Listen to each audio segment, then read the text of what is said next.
오늘 주신 하나님의 말씀은 이사야 29장 1절에서부터 14절까지 말씀입니다. 제가 13절과 14절 읽도록 하겠습니다.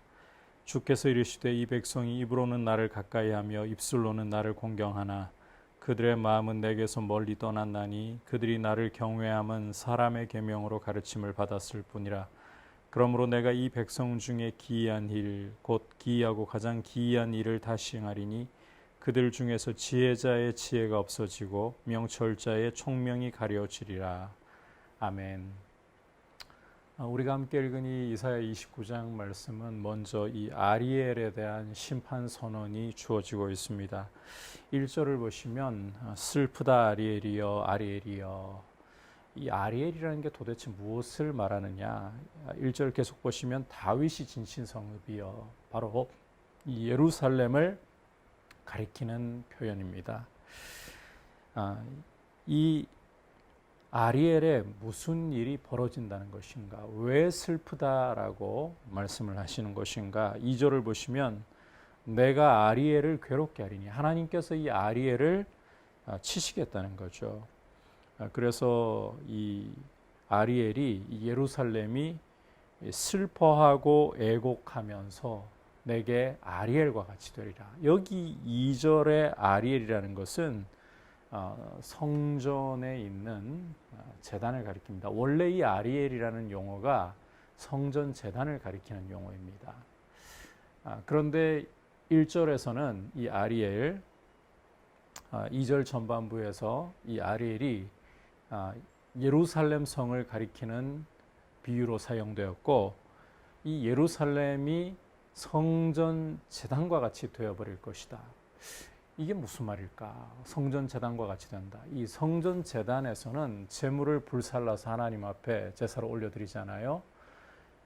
이 제단에서 제물을 불살라 버리는 것처럼 그렇게 하나님께서 예루살렘을 심판의 불로 사르신다, 이런 말입니다.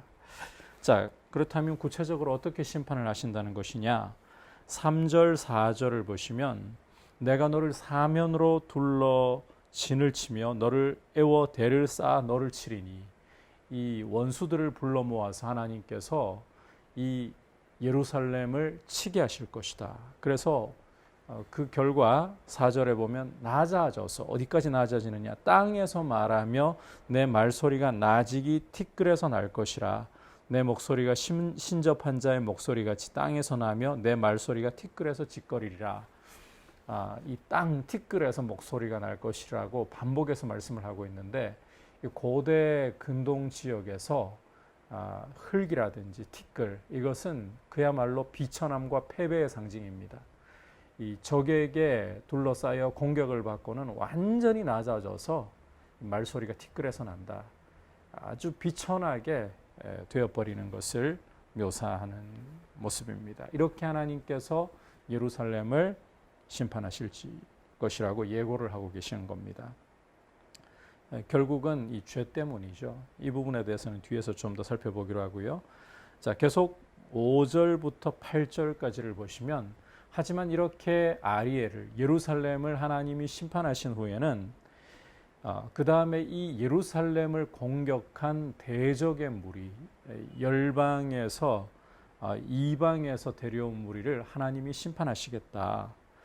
왜냐하면 이 예루살렘이 죄 때문에 심판을 당한다 하지만 하나님의 백성을 하나님께서 멸망시켜서 완전히 없애버리는 것이 목적이 아니기 때문입니다. 그래서 이 대적의 무리는 하나님이 징계의 수단으로 사용하신 것일 뿐, 아예 이 예루살렘을 완전히 멸망시켜서 없애버리고자 함이 아니시다는 거죠.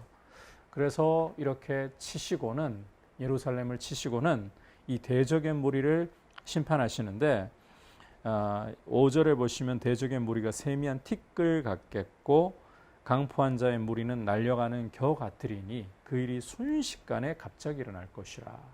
하나님께서 이 예루살렘을, 이 대적의 무리를 들어서 치셨지만, 그러나 이 대적이 순식간에 겨같이, 바람에 날려가는 겨같이 순식간에 날려가 버릴 것이다. 6절을 보시면 만군의 여호와께서 우레, 지진, 큰 소리, 회오리 바람, 폭풍, 맹렬한 불꽃으로 그들을 징벌하실 것인즉 아리엘을 치는 열방의 무리 곧 아리엘과 그 요새를 쳐서 그를 공고하게 하는 모든 자는 꿈같이 밤에 환상같이 되리니. 이 꿈이라는 게, 환상이라는 게 깨면 흔적도 없는 거잖아요. 그렇게 하나님께서 심판해 버리신다. 그리고 줄인 자가 꿈에 먹었다 해도 깨면 속이 비어 있는 것처럼, 목마른 자가 꿈에 마셔도 깨면 여전히 곤비하고 갈증이 있는 것처럼 이 시온산을, 예루살렘을 치는 열방의 무리는 그렇게 철저하게 심판당해서 아무것도 아닌 것 같이 그렇게 흩어져 버릴 것이다. 지금까지 이 내용이 보면 예루살렘을 아수르를 들어서 치시지만 하나님께서 아수르를 완전히 심판해 버리시는 것을 미리 묘사해 주는 내용이라고 할 수 있습니다. 자, 그렇다면 하나님께서 이제 왜 이렇게 아리엘을, 예루살렘을 심판하려고 하시느냐? 그 이유를 이제 이 9절에서부터 14절까지여서 읽을 수가 있습니다. 너희는 놀라고 놀라라. 맹인이 되고 맹인이 되라. 이렇게 말씀을 하고 있죠. 그러시면서 그들의 취함이 포도주로 말미암음이 아니고 그들의 비틀거림이 독주로 말미암음이 아니다. 이 예루살렘의 백성들이 이 마치 취한 자처럼 비틀비틀한다는 거예요. 그런데 이게 술 취해서 비틀거리는 게 아니라는 거죠. 그럼 도대체 뭐냐? 10절에 보면 여호와께서 깊이 잠들게 하는 영을 부어주셨다는 거예요. 너희 눈을 감기셨다. 그리고 특히 이게 중요한 말씀인데 선지자들과 선견자들을 덮어버리셨다. 그래서 11절에 보면 그 결과로 모든 계시가 너희에게는 봉안책의 말처럼 되어버렸다. 말씀이 열리지 않는다는 거예요. 말씀이 깨달아지지 않는다는 거예요. 그래서 그를 아는 자에게 이 계시의 말씀을 주면서 이를 읽으라 하면 이 계시의 말씀이 봉해져서 나는 못 읽는다. 또 이 책을 글 모르는 자에게 주면서 청하노니 읽으라. 나는 글을 모른다. 이렇게까지 하나님이 이 예루살렘을 치시는 이유가 보면 13절 14절에서 아주 분명하게 드러내고 계시는 거죠. 이 백성이 입으로는 나를 가까이하고 입술로는 나를 공경하는데 마음이 내게서 멀리 떠나 있다. 그들이 나를 경외한다고 해봤자 사람의 계명으로 가르침을 받았을 뿐이다. 말로는 나의 하나님이라고 부르고 하나님을 사랑합니다. 내가 하나님을 경외합니다. 그런데 실제로 마음은 하나님께로부터 멀리 떠나 있다.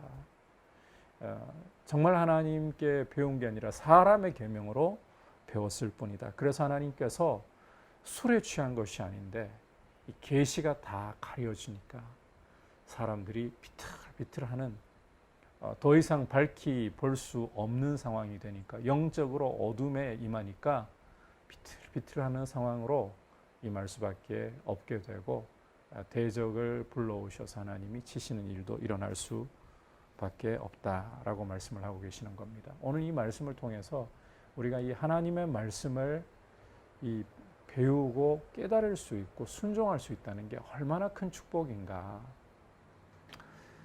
그리스도인이 누리는 축복 가운데 이 신령한 지혜로서 말씀을 배우고 말씀을 깨닫고 말씀에 순종할 수 있다는 것은 정말 큰 축복 중에서도 축복이라는 사실을 우리가 아는 것이 참 중요합니다. 하나님의 말씀을 그래서 배우기를 힘써야 돼요. 말씀을 배우는 것이 쉬운 일은 아닙니다. 우리와 최소 2000년이라는 시간적 거리가 있고 또 근동이라는 그런 공간적인 거리가 있고 또 이 하나님의 말씀이 그렇게 가볍지가 않아요. 깊어요. 그러다 보니까 공부해야 할 것도 많고, 그래서 이 하나님의 말씀을 배우는 데 있어서 우리가 어려움을 느낄 때도 많습니다. 그럼에도 불구하고 이 말씀을 배우고 말씀을 실천한다는 게 얼마나 큰 축복인가. 하나님의 말씀을 배우기를 힘쓰지 않으면 이 거짓이 우리의 삶을 가리기 시작합니다. 이 참 불행인 거죠. 눈이 가려져 버리게 되면 성도는 재앙을 맞는 것입니다. 하나님께서 이 지혜의 말씀을, 생명의 말씀을 열어주셔서 말씀을 배우고 깨닫는 이 축복을 결코 놓치지 않도록 그렇게 말씀을 깨닫는 복을 늘 주시기를 구할 수 있기를 축복합니다. 이 시간 이제 말씀을 생각하면서 함께 기도하기를 원합니다. 하나님 아버지, 이 말씀을 깨닫고 말씀을 잘 순종할 수 있는 축복을 허락하여 주옵소서. 말씀이 가려지는, 이 말씀이 희귀해지는 그런 시대에는 보면, 성경의 역사를 읽어보면 특히 엘리 시대가 그랬었죠. 하나님의 심판이 어김없이 임했던 것을 볼 수가 있습니다. 주님, 말씀이 가려지지 않도록 말씀이 밝히 드러날 수 있고 말씀을 깨닫는 은혜를 주시고 말씀을 배우고 순종하기를 힘쓰게 하옵소서. 그리고 아울러서 이 수도권을 중심으로 해서 코로나 상황이 지금 아주 심각하게 확산될 수도 있는 위기 가운데 있습니다. 주님, 이 사태가 하루속히 진정되고 국민들이 안전하게 생활할 수 있도록 코로나 상황이 진정되게 하여 주옵소서. 이렇게 같이 합심해서 기도하도록 하겠습니다. 하나님 아버지, 감사를 드립니다. 오늘 말씀을 통해서 하나님의 말씀을 깨닫고 순종할 수 있는 것이 얼마나 큰 축복인가를 저희가 살펴보았습니다. 하나님의 말씀을 배우고 깨닫고 순종하는 이 일에 힘을 쓰고 이 귀한 축복을 결코 놓치지 않도록 도와주옵소서. 아버지, 말씀 배우는 일에 힘을 쓰게 하여 주옵소서. 말씀을 배울 수 있고 깨달을 수 있는 것이 얼마나 큰 축복인가를 저희에게 더욱더 잘 알 수 있도록 인도하여 주옵소서. 아울러 코로나가 수도권을 중심으로 해서 언제 또 지방으로 크게 확산될지 알 수 없는 이 불안한 상황 가운데 있습니다. 주님, 코로나 사태가 잘 제어되고 종식될 수 있도록 은혜를 베풀어 주시고 주의 은혜 가운데 국민들이 건강하고 안전할 수 있도록 보호하여 주옵소서. 예수님의 이름으로 기도드립니다. 아멘.